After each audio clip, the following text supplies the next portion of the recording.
and some people might be wondering if you guys might have a letdown at all this week. Have you seen any signs of that from your group? I think we're just keeping the main thing. Taking practice serious, a day at a time. Feel like we had an intense practice today on Tuesday, real physical, so I think we're making the right steps. They run a lot of RPOs. What challenge does that put on the defense, and especially you out at corner? Does that do anything for you, or is that more for the front seven guys?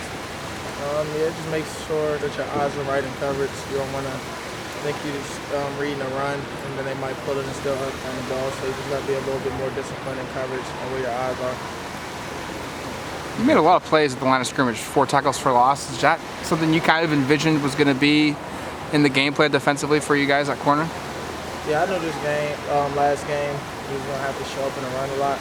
It's because Utah is a top 5 team running the ball. So it was just something that we prided ourselves in that upcoming week. And it's always something that we are capable of. It's just a matter of when we have to really show it.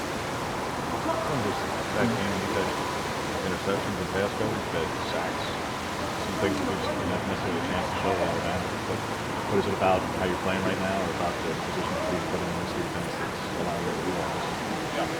It's really just an opportunity, honestly. It's not really a shot or anything. It's just my coaches, Coach Lanning and Coach Tosh and Coach Mead, just put me in the right position to make plays and just execute. That's all it really came down to.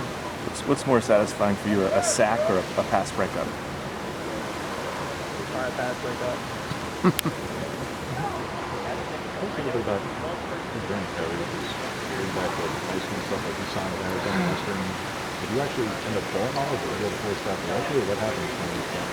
Yeah, I went there for like 2 weeks, but then I really thought I was about to stop playing football. I was like 17 at the time. I was scared being that far, so I came back home, sat around, watched some of my friends play big-time ball.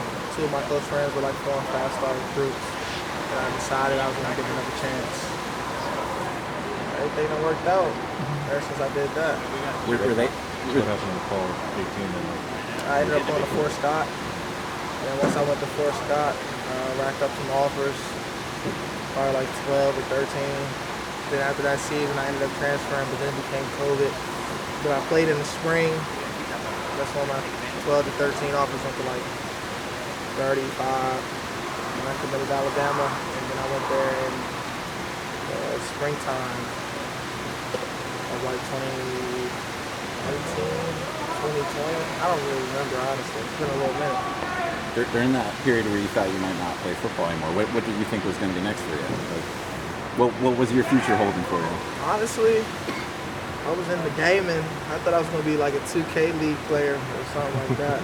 That's what I do in my free time. So I really didn't see much of football in the future at that moment. I was really locking in on playing the game, and then a coach emailed me saying, do I want to play again? I decided I did. Talk about the friends you had, Jabari, one of them. Didn't you say Jabari lost? You said get your friends who playing big time ball. Nah, that wasn't the one I was referring to. What do you see from Cal's offense when you look at tape? They got a good running back, number 1. Jaden Ott, I believe his name is. Big, strong guy. They got good, capable receivers.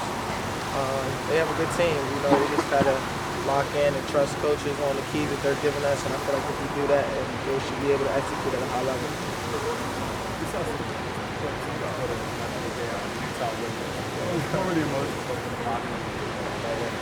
It was just a fun atmosphere in the locker room.